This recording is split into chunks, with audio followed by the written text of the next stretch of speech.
폭풍이 몰아치던 그 밤, 한 가족은 바다 위에 있었습니다. 도망이 아니라 선택이었습니다. 3살, 4살 아이를 안고 돌아올 수 없다는 걸 알면서도 그들은 배에 올랐습니다. 왜 사람들은 폭풍우 속으로 걸어 들어간 걸까요? 왜 안전한 땅을 버리고 죽을 수도 있는 바다를 택한 걸까요? 이건 용기의 이야기가 아닙니다. 살아야 했던 사람들의 이야기입니다. 2023년 5월, 실제로 일어난 일입니다. 북한 서해안 인근에서 9명의 가족이 작은 목선에 올랐습니다. 그들은 폭풍을 뚫고 남쪽으로 향했습니다. 이 다큐멘터리에 등장하는 인물의 이름과 일부 지역, 시점은 당사자 보호를 위해 재구성되었습니다. 그러나 이야기의 흐름과 선택의 순간들은 실제 증언과 보도를 바탕으로 합니다. 우리는 이 이야기의 중심에 있는 두 형제를 박영수, 박성진이라고 부르겠습니다. 그들의 진짜 이름은 아닙니다. 하지만 그들의 이야기는 진짜입니다. 북한 서해안 인근의 한 지역, 박영수와 박성진 형제가 가족들과 함께 살던 곳입니다. 북한에서의 하루는 특별하지 않습니다. 아침에 일어나고 오늘 먹을 것을 고민하고 하루를 버텨내는 일, 그게 전부였습니다. 하지만 2020년 코로나 이후 그 버팀조차 무너지기 시작했습니다. 국경은 닫혔습니다. 바다는 봉쇄됐습니다. 하늘도 막혔습니다. 사람들이 의지하던 장마당은 조용해졌습니다. 물건이 없으니 사람도 사라졌습니다. 배급은 이미 오래전에 끊겼고 장사로 연명하던 사람들마저 설 자리를 잃었습니다. 박영수는 오랫동안 바다에서 일했던 사람이었습니다. 국가 산하 조직에 소속돼 배를 관리하며 비교적 안정적인 삶을 살던 시기도 있었습니다. 북한에서 대부분의 사람들은 월급으로는 생계를 유지할 수 없습니다. 하지만 바다와 외화가 오가는 일에 관여했던 그는 일부 기간 동안 하루 수십 달러에 해당하는 외화를 손에 쥘 수 있었습니다. 그 돈은 항상 불안정했고 상납을 거친 뒤에야 겨우 남는 것이었지만 그럼에도 주변 사람들에 비하면 형편이 나은 편이었습니다. 하지만 2020년 6월 바다가 봉쇄되면서 모든 것이 멈췄습니다. 일은 할 수 없는데 상납금은 계속 요구됐습니다. 굶주림은 어느 날 갑자기 오지 않습니다. 오늘은 조금 덜 먹고 내일은 한 끼를 건너뛰고 그 다음엔 먹지 않는 게 익숙해집니다. 2023년 4월 박영수가 스마트폰으로 거리를 촬영한 영상이 있습니다. 사람이 쓰러져 있습니다. 굶어서 쓰러진 사람. 아무도 돕지 않습니다. 돕고 싶어도 자신도 굶주리고 있으니까. 박영수는 나중에 증언했습니다. 1990년대 고난의 행군보다 2023년이 더 힘들었다고. 그날 아침 박영수는 집으로 돌아왔습니다. 아내 최은실이 아이들에게 죽을 끓이고 있었습니다. 물에 곡식 몇 알. 그게 아침이었습니다. 4살 아이가 물었습니다. 엄마, 밥 언제 먹어요? 최은실은 대답하지 못했습니다. 박영수는 그날 밤 형 박성진을 만났습니다. 두 사람은 말없이 어둠 속에 앉아 있었습니다. 형, 응, 이대로는 안 되겠어. 알아. 그날이 처음으로 탈출이라는 단어가 나온 밤이었습니다. 박영수는 틈틈이 장사를 했습니다. 텔레비전, 라디오, 그리고 사람들이 몰래 찾던 것들, 외부 영상, 한국 드라마가 담긴 USB, 사람들은 문을 닫고 커튼을 치고 숨을 죽이고 그 화면을 봤습니다. 다른 살, 다른 말투, 다른 세상. 이제 만나러 갑니다라는 프로그램. 탈북민들이 나와서 한국의 삶을 이야기하는 방송. 밥보다 먼저 사람들은 다른 세상을 봤습니다. 형 박성진도 그 화면을 본 사람이었습니다. 어느 날 밤, 박성진은 신년 경축 대공연 영상을 우연히 보게 됩니다. 무대 위에 어린아이들이 서 있습니다. 세상에 부럼 없어라. 아이들이 노래합니다. 박성진은 화면을 껐습니다. 그의 아이도 곧 유치원에 입학할 나이였습니다. 유치원. 북한에서 그곳은 체제 충성심을 고취하는 세뇌 교육이 시작되는 곳입니다. 우리 아이들도 저렇게 자라야 하나? 박성진은 그날 밤 결심했습니다. 그 전에 떠나야 한다. 하지만 그것은 동시에 가장 위험한 일이었습니다. 2020년 이후 단속은 점점 잦아졌습니다. 외부 영상 시청, 유포, 공유, 잡히면 끝이었습니다. 2022년 7월, 황해도의 한 지역, 22살 청년이 공개 처형됐습니다. 친구들에게 한국 영화 3편과 노래 70곡을 공유한 죄에 1000명의 주민이 동원됐습니다. 밭에 묶인 청년의 얼굴은 가려져 있었습니다. 보안원이 확성기로 죄목을 읊었습니다. 박영수는 말했습니다. 그 길을 지날 때마다 그날이 떠올랐다고. 사람들은 말수를 줄였습니다.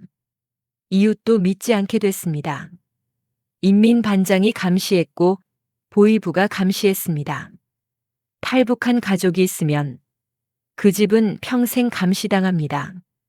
그날부터 박영수와 박성진은 조용히 준비하기 시작했습니다. 북한을 떠난다는 건 결심으로 되는 일이 아닙니다. 방법이 있어야 합니다. 2020년 이후 중국으로 가는 길은 거의 막혀 있었습니다. 국경은 코로나를 이유로 철통같이 봉쇄됐고 브로커의 90%가 사라졌습니다. 2023년에 국경을 넘은 사람은 단 2명. 한화로 2천만 원을 주고 국경경비대와 직접 거래한 경우였습니다. 남은 길은 하나, 바다였습니다. 바다는 탈북자들에게 가장 위험한 길입니다. 숨을 곳도 없고 되돌릴 수도 없고 발각되면 그 자리에서 끝입니다. 하지만 이 가족에게는 한 가지 조건이 있었습니다. 박영수는 선원이었고 배를 다룰 줄 알았습니다. 자신의 배가 있었습니다. 그리고 무엇보다 가족 전체가 같은 방향을 보고 있었습니다. 형제 박영수, 박성진, 그들의 아내 최은실, 이수진, 어머니 오순희, 장모 한정옥, 처남, 그리고 3살, 4살 아이들, 9명. 북한의 상호감시 체계 때문에 여럿이 함께 탈북을 계획하기는 정말 어렵습니다. 하지만 이들은 양가 일가족 전체가 하나의 목표를 가졌습니다. 그래서 몇 달 동안 말하지 않고 준비했습니다.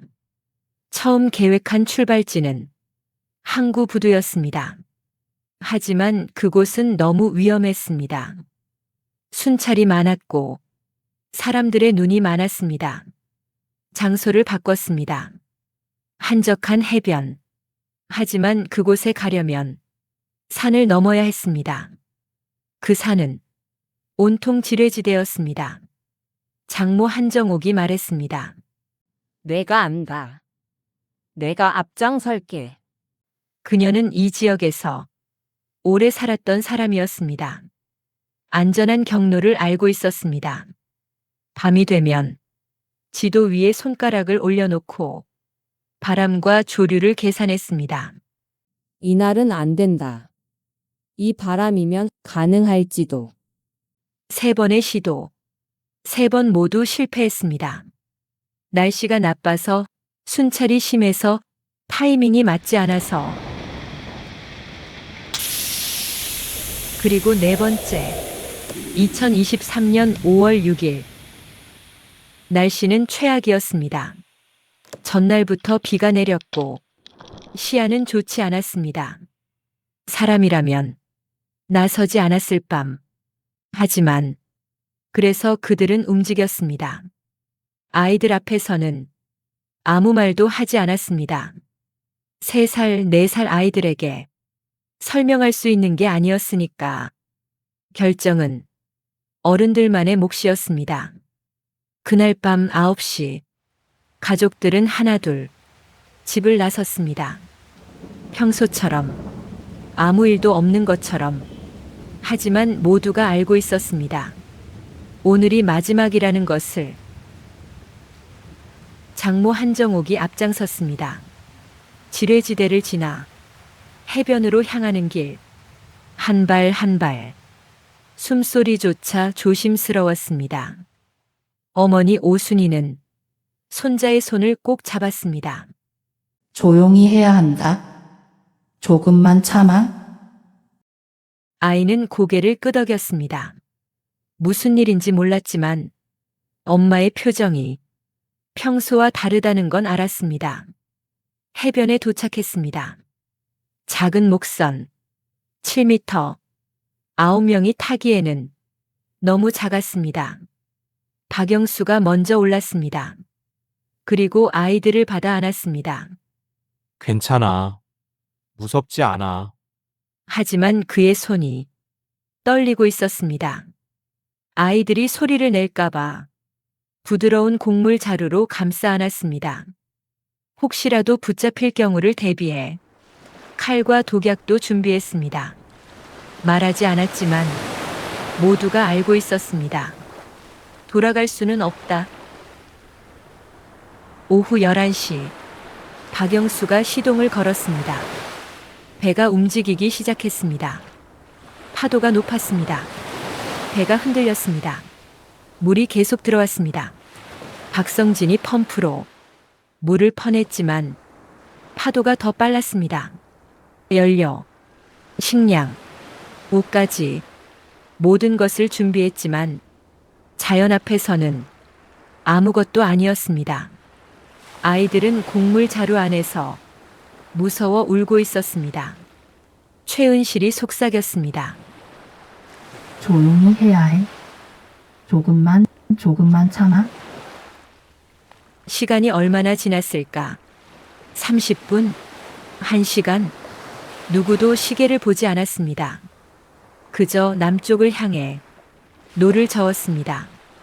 박성진의 아내 이수진은 임신 중이었습니다. 입덧으로 괴로워하면서도 그녀는 아무 소리 내지 않았습니다. 배가 크게 기울었습니다. 아! 누군가 비명을 삼켰습니다. 어머니 오순이가 손녀를 더욱 꽉 안았습니다. 살아야 한다. 우리 살아야 한다. 그날 밤 그들은 기도했습니다. 누구에게인지도 모른 채 그저 살아남게 해달라고. 1시간 30분이 지났습니다. 박영수의 팔은 더 이상 감각이 없었습니다. 하지만 노를 놓을 수 없었습니다. 놓는 순간 배는 뒤집힐 것이었습니다. 2시간. 그때였습니다. 불빛. 저기, 박영수가 소리쳤습니다.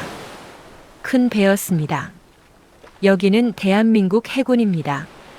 그 순간 시간이 멈췄습니다. 박영수는 그 말을 반복해서 들었습니다. 대한민국, 대한민국. 밧줄이 던져졌습니다. 군인들이 하나씩 배에 올랐습니다. 태극기가 펄럭였습니다. 그제야 몸에 힘이 풀렸습니다. 최은실이 울음을 터뜨렸습니다. 장모 한정옥은 아무 말도 하지 못하고 그저 무릎을 꿇었습니다. 곡물 자루가 풀렸습니다. 3살, 4살 아이들이 처음으로 큰 배를 봤습니다. 우리 한국입니까? 박영수가 물었습니다. 목소리가 떨렸습니다. 네, 대한민국입니다. 귀순하시겠습니까? 예, 박영수가 대답했습니다. 귀순하겠습니다. 군인들이 따뜻한 물과 담요를 가져왔습니다. 괜찮으세요? 다치신 데는 없으세요? 존댓말. 북한에서는 절대 들을 수 없었던 말. 그들을 향한 따뜻한 존댓말이었습니다. 어머니 오순이는 그 순간을 기억합니다. 그때 알았어요. 정말로 우리가 한국에 왔다는 걸. 한국에 도착했다고 모든 게 끝나는 건 아니었습니다. 조사실, 면담, 끝없이 이어지는 질문. 언제 탈북을 결심했습니까? 어떤 경로로 왔습니까?